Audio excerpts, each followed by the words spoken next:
Les pays africains vont-ils se retirer de la CPI, la Cour pénale internationale?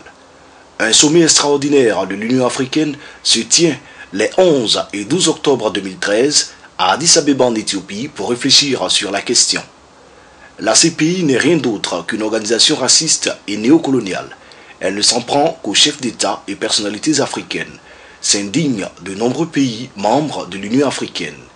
Et les faits parlent d'eux-mêmes. Laurent Gbagbo, ex-président ivoirien, détenu à La Haye en attente d'un procès. L'ex-vice-président congolais Jean-Pierre Bemba, également à la prison de Cheringen. Omar El-Béchir, président du Soudan, sous le coup d'un mandat d'arrêt international.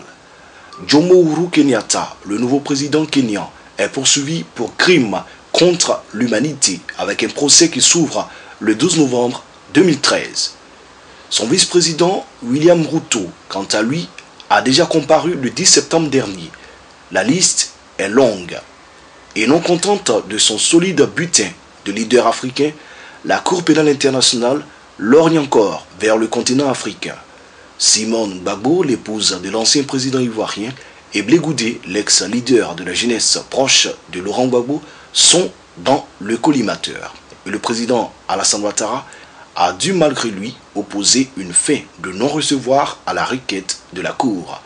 Le président ivoirien s'est-il rendu compte du danger que représente cette juridiction internationale?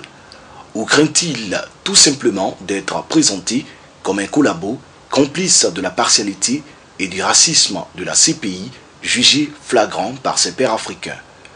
Une chose est sûre, le chef de l'exécutif ivoirien ne fera pas partie de ceux qui souhaitent le retrait des États africains de la Cour pénale internationale. Comme lui, quelques chefs d'État africains qui collaborent avec la CPI se font d'ailleurs discrets depuis que la question revient de façon récurrente au centre des débats à l'Union africaine.